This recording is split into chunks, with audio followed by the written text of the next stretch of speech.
Welcome back to Optimal EV. In this video, we're going to be doing a full build guide and rundown on the all-new Polestar 2. This will be our first time reviewing any Polestar, and we really look forward to it. It's something that's different, and they are coming out with some cool future models like the O2, which is going to be a convertible Polestar, full EV. First of its kind. Yeah, I mean, the only thing that's close to that was like the original Tesla Roadster, and hopefully someone comes out with a more affordable EV convertible, because I would definitely buy one. But with that, let's hop into the build and see what Polestar has to offer. Let's do it.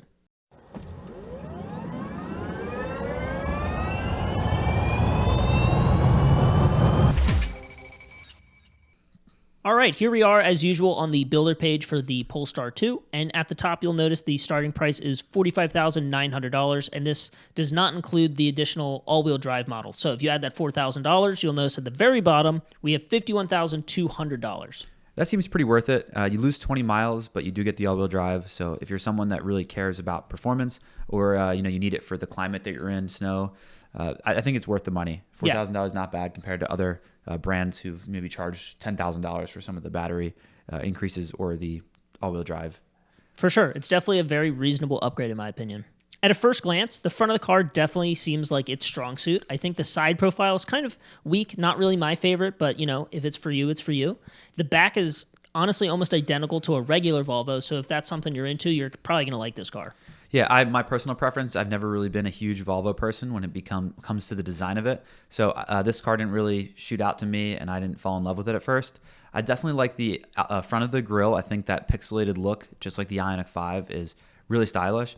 It's just that the side profile being a little boxy and the rear lights just don't really get me. So, but again, it's all personal preference. Whatever you love about the outside is all you, and you're the one purchasing it. So if you choose the all-wheel drive, you'll see the specs here. You can actually switch over the specs by just selecting the front-wheel drive. So if you want to just check them out here, you can pause for the all-wheel drive and then switch over to the front-wheel drive, and you can pause and check those stats out as well. So we're going to first jump into the exterior colors just to give you an idea of what options you have. First, we have a snow, which is their metallic white, magnesium, thunder, moon, midnight, and void. You'll see that the 5 colors cost $1,200, pretty expensive. Yeah, if you upgrade anything off of black, then you're going to end up paying a little bit more for that color. That being said, I think all the colors are pretty nice. I'm usually a big fan of pretty neutral colors, so despite the lack of options here, I really think that all of these colors look pretty good. Yeah, they're definitely going with a theme and a very natural feel. Yeah. I like how all of the names of the colors are super simple. You've seen some crazy names on some crazy cars. Yes. So it's nice to keep it nice and simple. My favorite is probably the midnight. It's just a nice blue. And one thing with the website, you'll see that these colors don't really resemble how it shows on the car, but this is an accurate, depiction of how the color looks. Yeah, it's pretty sharp. So moving on, we have interior. Now, you'll notice right from the get-go that the interior isn't anything out of the ordinary. It's a pretty normal-looking EV at this point. The only thing that I would have expected them to do that it doesn't look like they did was include another screen right above like that wheel spot where your heads-up display kind of would sit. But it could just be a smaller screen. Yeah, it looks like when you go over, there's a screen there. It's just very small and kind of built in. It almost doesn't even. Yeah, that's a good point. Doesn't seem like it's really bright and vibrant. It doesn't come out at you like a lot of other brands do. But I don't think they're going for a very poppy, super colorful vibe. So next up, we have the zinc, kind of sticking to consistent with kind of the earthy vibe. Yeah. And that will actually make you take out the midnight color. So you can't get that interior color with midnight. Interesting. I'm surprised that they don't tie this into some type of package deal and they, as options become available, tell you that, it's not available with certain colors. Yeah, that's interesting. And it's weird that it's only one color too. Yeah. And it's the same cost color as all the other ones. So they should let you kind of choose what you want. Zinc looks nice. I like a lighter seat for sure. I don't think dark seats really, bring out the best in a car unless it's contrasting with the rest of the interior. Yeah, I think every interior we've looked at, we always kind of pull towards the lighter colors. Yeah, that's probably just our preference, but at the same time, I definitely think it's nice to have things like be accentuated just by the color of the interior. Yeah, and just some key, points that I see. We got the screen that looks a lot like the Lucid. Again, very simple display here with the steering wheel and the dash. and a really cool shifter. I've never seen anything like that. It's definitely unique with, kind of space in between it looks like. I definitely wish the center console was a little bit more open. I wish those two agree. bars weren't there because I feel like it kind of cuts off the space that you have between the driver and the passenger or just available storage in general. I have a feeling a big water bottle is not going to fit in there, but we'll see. I don't think so. We'll see. Have to see it in person. Moving on, we have Slate Weave Tech, which again looks like we have to change our configuration in order to add this. Makes you get the Plus package. Right. So we're going to accept and continue, and we'll go over the Plus package once we get there. Sometimes it's nice to show the packages before you get to the trims so that you know what you're adding or losing, Right. but I will go over them. So this is a Weave Tech with black ash deco. You'll see it's kind of like a grayish with black wood. Yeah, so it lose that looks textile. fairly similar. Yeah, it's not anything crazy. Again, it doesn't seem like they're kind of shying away from all the colors kind of low key. Yeah. And so is the interior, which is cool. Well said. I think that's the right word for it. I think this card's very low key. I think all four of these options, since you don't have to change the price, are really just come down to straight preference of what you prefer. It doesn't look like you're getting any more or any less when you switch between these. So it's kind of strange that they make you upgrade or change your package, but that might just be for availability reasons. Yeah. I do like this charcoal Weave Tech one. It does make it look like almost like a really dark black. Like the dash goes straight black too. So you're not just changing the textures here. You're actually changing the dash as well. Yep. I want to see how much it changes from the charcoals. So, oh, that's interesting. So it actually makes you remove the other packages too. It's in order to get the charcoal. So you can't have that package in there.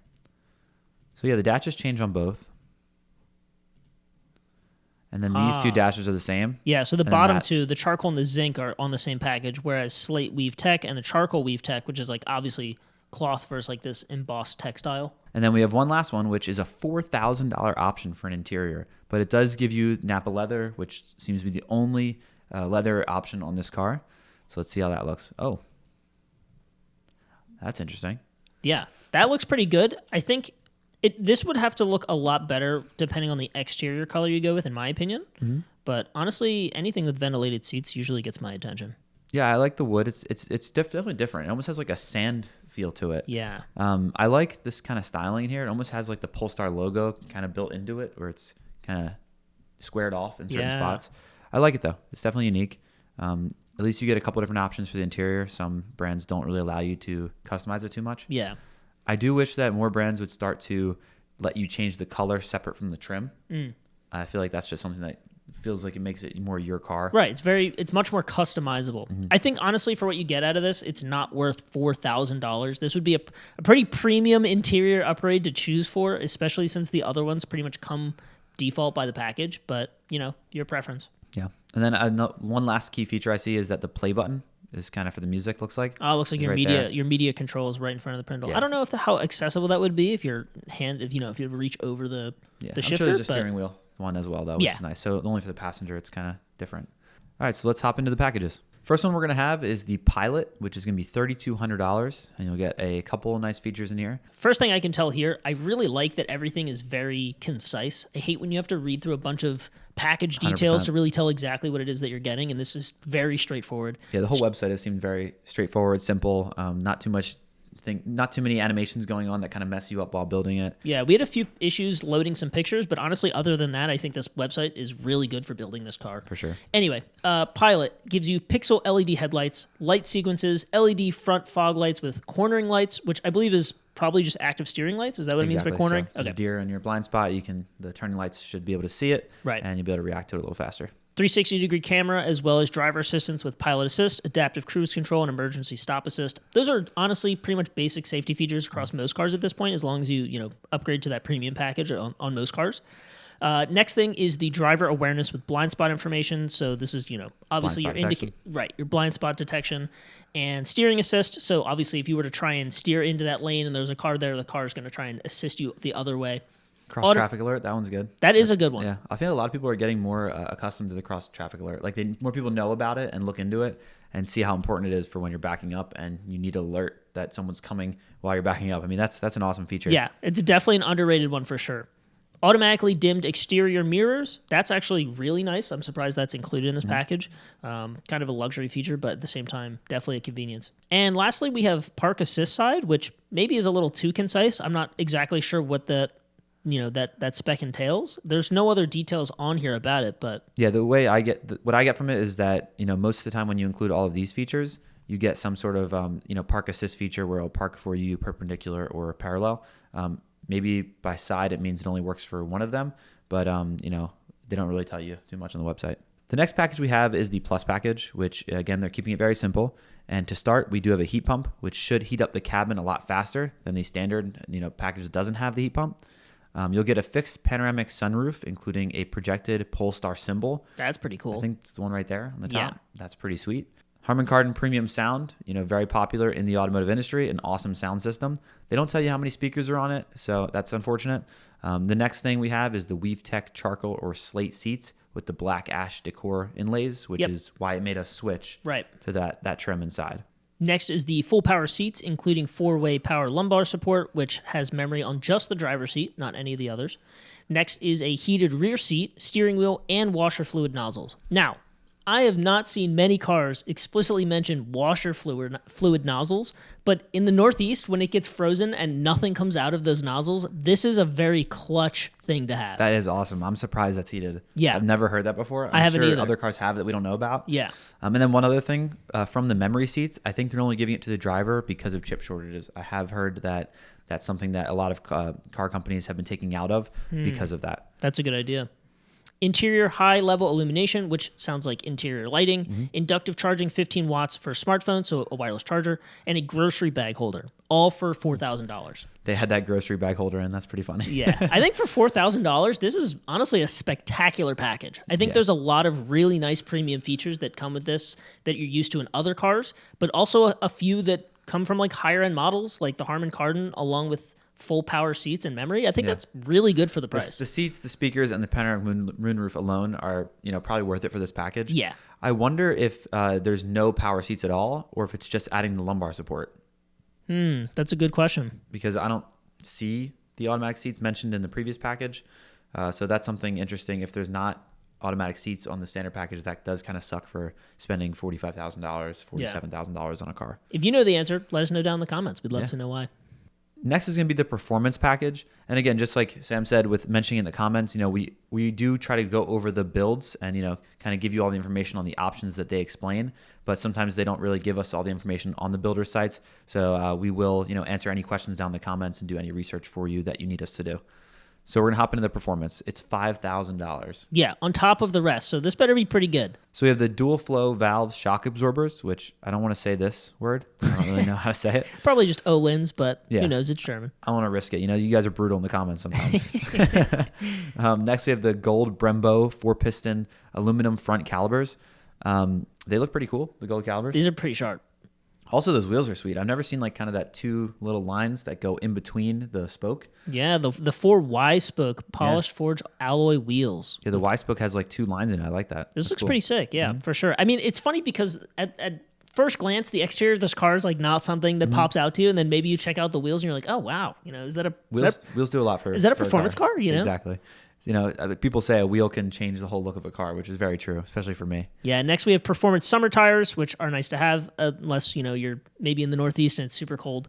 And then we have gold seat belts, front and rear. So maybe that's a pretty nice contrast. Interesting. It looks like they're definitely trying to have a very formal trying to bring some spunk into it. Yeah, very formal performance package. And then lastly, there's the high gloss black roof segment, which I don't know if gives you more black trim around the car. Oh, okay. So I'm going to add it, and then we'll take a look at the pictures now that we've added the package. So let's do the 360. I like that. We'll see the wheels a little better. They do look pretty sharp. I definitely feel like this is a car that's going to look really good in person versus just on the website. Yeah, it's still not my favorite. I think the wheels look a little big on it with the performance. So? Yeah, I don't know. It just looks a little off. I don't know. It's not bad though. I like the front. I still like the front. I'll give it that. That's fair. But yeah, there's a lot of packages you can add. You can actually get this vehicle up to $64,600. That's a ton of money. That's pretty steep. I mean, like I said, I think a lot of the packages it includes are really good and a good value. But when you compare the total price of the car, that's where you kind of start crossing into other cars that are probably a better option. Yeah, I agree. There's some vehicles you can get for that $65,000 range that are very high performance and just have a little more tech that or EV pop. Yeah, I would say. I mean, we just reviewed the i440, and if you put in all the things that you can for that, it's cheaper than this. Or sorry, I think it's like $500 more than this. Yeah, it's close. It's pretty close. And honestly, if you're comparing And that's Those a two 300 mile cars. range. So. Yeah, this thing is. I mean, the BMW is going to crush this thing in comparison. Yeah, I would say if you're gonna go with the Polestar, you should definitely go with lower options and try to keep the cost low to get a vehicle with 270 miles of range, 250-mile range, while keeping it around the $40,000 range, like in the 40s. So that's where I would do. So the last thing we have is our wheels. You'll see we already selected the performance wheels. You'll have an option for the 20-inch wheels as well, which we'll have to take off our performance package for. They are a $1,200 cost, but those are pretty sweet. Another unique wheel. Yeah. I like all their wheel options. I do too. I think some people are going to hate this, though. Some people are going to love it, and some people are going to hate it just because it's very different. A Polestar being polarizing. Oh, Yeah, wow. wow. Leave a comment down in the comment section below if you thought that was funny. All right. Last one would be the 19-inch wheels. So we have a 5 V-spoke wheel. Again, nice. They really are keeping that kind of thin piece in between all of the spokes. Yeah. So it's definitely unique. As we scroll down, we get to the add-ons, which looks like are just mats, a tow bar, and a load carrier. As we've said in probably every video we've made so far, mats aren't really the best thing that you can add onto a car if you're looking to save your money. Try to swing the dealer to be like, yo, throw in those all-weather mats. Yeah. You can do it. You can do it. I'm paying full sticker right now during all this craziness. Right. Give me some mats. Yeah, use that line and it'll work. Don't worry, it'll work. Tow bar's pretty cool. I don't know what the tow capacity is on this car, but I think 2,000 pounds. Yeah, so I don't know if you have maybe a small trailer that you're trying to tow. Definitely not something like a boat is going to work for this, but if that's something you are definitely in need of, you can have the option to add it for $1,200. Pretty cool that it is actually retractable. So that's pretty nice. Yeah. I don't think I would put a tow hitch on this kind of car, but hey, if you're towing something, you're towing something. Yep, and you got a load carrier on top if you need to have extra storage up there. On the bottom here, you're going to see some financing and lease offers here, some price specifications bringing us to how we built it at $59,600 and a $500 deposit due. And these vehicles have already started delivery. So if you're interested in getting a Polestar 2, put an order in, and hopefully the wait times aren't too long like a lot of other brands are right now. I'll quickly throw up the scoring sheet that we graded this car for, as you can see right here. And with that being said, that totally wraps up our build guide and rundown of the all-new Polestar 2. Yeah, if you guys have any questions, leave them down in the comment section below. We'd love to answer your questions, interact with you guys. And don't forget to like and subscribe, turn those post notifications on, and we will see you in the future.